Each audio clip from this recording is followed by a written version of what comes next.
Fala pessoal, tudo bem? Canal Esquerdopata, tá? Em homenagem ao Malafaia. Se inscreva aí, ative o sininho, tá? É um canal de educação política, tá? É um canal mais de centro-esquerda, tá bom? Hoje eu quero falar com vocês sobre desencarceramento. O ministro dos Direitos Humanos, Silvio Almeida, ele falou que vai fazer uma verdadeira via-sacra nos presídios, que é a função dele, para ver se os presos estão tendo pelo menos direitos humanos, que são direito básico de qualquer ser humano do planeta. Direito à higiene, à dignidade, essas coisas. Então, ele vai fazer isso. E ele também anunciou que o Lula pretende criar uma política de desencarceramento. E é claro que a direita mentirosa e histérica já está espalhando aos quatro ventos que o Lula vai soltar preso, traficante, bandido, estuprador e assassino. Protejam-se, amadinhos, o Lula vai soltar bandidos. Faz o L, a gente falou que a esquerda defende bandido. Cuidado que vão roubar sua casa, vão te estrupar, vão te matar. Aquela histeria toda que vocês já estão acostumados a ver.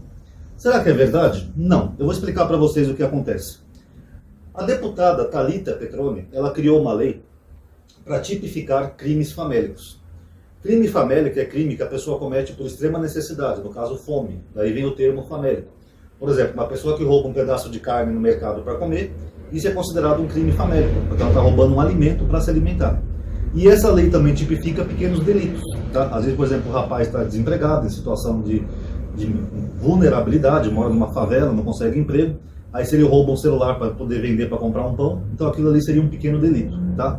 Na verdade, essa lei já existe, tá? Até a histeria bolsonarista é burra, né? Porque essa lei já existe no Código Penal. O Código Penal determina que crimes famélicos ou pequenos delitos, a pessoa não deve ser presa. Mas qual que é o problema? Por que ela teve que criar uma lei se uma lei já existe? Na verdade é que essa lei que existe, ela não tipifica a quantidade do que pode ser definido como famélico ou não. Então, às vezes a pessoa roubou, por exemplo, um pacote de macarrão no mercado, a pessoa pode ser levada à delegacia, o caso vai parar na mão do juiz, e o juiz pode entender que aquele é um furto, é um roubo, e manda prender a pessoa. Como tem vários e vários casos assim. Tanto que muitos desses casos, eles acabam chegando até o STF, que é a última instância, porque as instâncias anteriores não libertam essas pessoas, mesmo na lei dizendo que essas pessoas não cometeram crime. Elas não liberam por quê?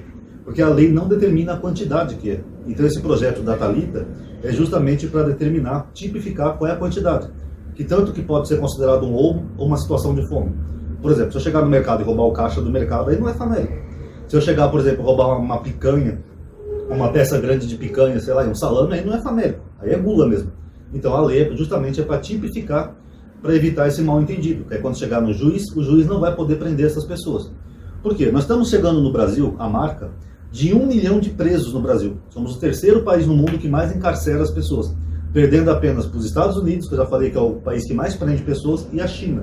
Mas a China é por causa da proporcionalidade, né? Porque a China tem mais de 1 bilhão de habitantes, quase 2 bilhões. E o Brasil, que nem é tão populoso assim, chegamos agora, de acordo com o último censo, a 200 mil habitantes, é o terceiro país que mais prende pessoas. E quando você vai ver essas pessoas que são presas, a maioria delas são crimes famélicos ou pequenos delitos. Eu não vou dizer todas, mas uma porcentagem relativamente proporcional. Por exemplo, segundo pesquisa, 37 mil presos no Brasil são por crimes pequenos. Não deveriam estar presos. Então, numa população que já passou de 700 mil presos, estamos quase chegando a 1 milhão, quer ver quanto que daria isso em proporção? 10% de 700 mil seria 70 mil. Então, seria 0,5%, eu acho, da população são crimes famélicos e delitos. Então, há presas cumprindo uma pena porque roubaram uma pequena coisa, um celular, ou roubaram para se alimentar, ou coisa do tipo, e estão presas na cadeia. E qual que é o problema dessas pessoas estarem presas na cadeia? Primeiro, que você está acabando com a vida dessa pessoa, tá? Sendo bem honesto.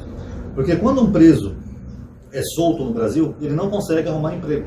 Então, o que acontece? Ele vai reincidir no crime. Fora que as cadeias são verdadeiras aulas de crime, ainda mais controlada por organizações criminosas. Então, às vezes, o moleque, por fome, foi lá, roubou alguma coisinha, ou roubou um pão para comer, é jogado numa cadeia, aprende ali com os criminosos a ser um bandido de verdade, e aí quando ele sai ele não consegue arrumar emprego. Isso é um dado estatístico, a maioria dos presidiários não consegue arrumar emprego, tanto que o Cabrini fez uma reportagem uma vez no presídio aqui no Brasil, e o Cabrini viu que eles estavam sofrendo muito lá na cadeia, né? Más condições de higiene, apertado, superlotação e tal, e o Cabrini percebeu que todos eles eram reincidentes. Aí ele falou, escuta, isso aqui é tão ruim, por que vocês se tornaram reincidentes e voltaram para cá?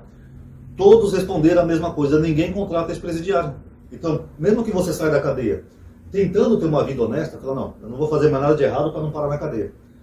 Você não vai conseguir, porque você vai ter que sobreviver. Você vai ter que se alimentar, vai ter que comprar comida, você vai ter que morar em algum lugar. E ninguém quer manter marmanja, pão de ló em casa, né, pessoal? Nem a família. Então a pessoa acaba voltando à vida do crime justamente por isso. Então, o que está acontecendo no Brasil? Nós estamos criando verdadeiras fábricas de prisioneiros. Esse é o problema. Lembrando que a maioria desses prisioneiros de crimes pequenos são moradores de periferias e são pretos, pardos, moradores de periferia. Porque quem mora numa favela é muito mais difícil conseguir um emprego do que quem mora num bairro classe média, por exemplo. O cara que mora lá no Capão Redondo, Itaim Bibi, Osasco, sabe, essas quebradas aí, ele vai entregar um currículo, o dono do estabelecimento olha e fala, ih, é quebrada, esse cara vai me roubar, não vou contratar ele não. Então são essas condições sociais que levam essas pessoas a uma situação de extrema vulnerabilidade, até em alguns casos vícios. Os vícios também levam as pessoas a cometerem furtos e levam essas pessoas para as cadeias.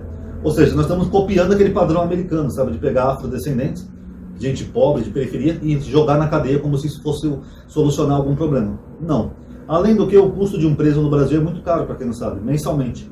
O governador Caiado falou uma vez em entrevista recente que lá em Goiás, o estado de Goiás gasta R$5.000 por mês com preso. E realmente tem essa média mesmo. Tem alguns estados que gastam mais, outros gastam menos. Mas tem estados aí que chega a gastar de R$7 a R$9.000 por mês com um preso. Sabiam disso? Então a gente paga para manter aquelas pessoas presas, sendo que aquelas pessoas poderiam ser pessoas produtivas na sociedade. Por que não dão emprego para essas pessoas em vez de prender por pequenos delitos? Ah, a senhora está com fome? Tá bom, o governo vai dar um emprego para a senhora. Vai ser obrigado a aceitar. Ah, você roubou porque você tem um vício? Beleza, o governo vai te colocar num programa que você vai trabalhar. Aí você pode manter o seu vício. Não seria mais prático do que gastar tanto R$1.000 por mês para manter as pessoas presas, improdutivas, se tornando alunos do crime, obrigados a se filiar até organizações criminosas e depois saindo cometendo mais crimes? Então não dá, né, pessoal? O Brasil realmente precisa urgente de uma política de desencarceramento e tentar dar um pouco de dignidade para essas pessoas conseguirem pelo menos uma segunda chance. Conseguirem arrumar um emprego, fazer um serviço, alguma coisa. Eu acho até que deveria se apagar aquele registro, sabe, aquele registro onde registra que a pessoa foi presa. Me deu um branco agora. Tem lugares até quando você vai procurar emprego, eles pedem para você registro criminal, né, para ver se você não tem passagem pela polícia. Porque senão essas pessoas não conseguem arrumar mais emprego. Esse é o problema. E por fim, essa história de que vai soltar estrupador, bandido, traficante, até o MBL está esperando essa mentira, isso aí não é verdade, pessoal, tá? Desencarceramento são só para crimes famélicos ou pequenos delitos, tá? É assim que o Estado entende. É claro que o Estado não vai soltar um cara que estuprou alguém, um cara que foi preso por tráfico de droga, um chefão do PCC, um assassino que matou alguém, isso aí não tem nada a ver. O Estado entende que as penitenciárias e presídios são para pessoas perigosas, pessoas que oferecem um perigo para a sociedade. Esse é o objetivo de uma cadeia. A cadeia ela não é tão punitiva como a gente pensa no Brasil. A cadeia, na verdade, ela é protecionista. O objetivo da cadeia é proteger a sociedade de pessoas que cometeram crimes ou são um perigo para a sociedade. Esse é o objetivo de uma cadeia. Então, uma pessoa, por exemplo, que roubou um macarrão no mercado, ela não é um perigo para a sociedade. Ela só cometeu uma infração porque estava no estado de fome. Uma pessoa que roubou um celular por causa de um vício, ela não é tão perigosa assim para a sociedade. Na verdade, ela só estava ali no momento de desespero. Inclusive o Lula tem um programa agora que ele está tentando criar, junto com as operadoras de telefone, para tentar dificultar o roubo de celulares. Olha que coisa boa. E os bolsonaristas espalhando aquela mentira que o Lula falou que podia roubar um celular para tomar uma cervejinha. Sendo que ele está fazendo exatamente o oposto, ele quer dificultar o roubo de celulares. Então, por fim, isso é mentira da extrema-direita, tá, pessoal? Na verdade, uma política de desencarceramento é necessária, é importante sim no Brasil, porque nós estamos gerando fábricas de bandidos e nós que pagamos por isso, dos nossos impostos. Essas pessoas seriam muito mais úteis e produtivas, em vez de serem encarceradas, se elas fossem empregadas em algum lugar. Nem que o governo criasse um galpão de reciclagem, uma oficina de artesanato, uma fábrica de cadeira de roda, qualquer coisa. Era melhor empregar essas pessoas que cometem pequenos delitos, até porque a maioria delas querem um emprego, do que encarcerar elas, tá?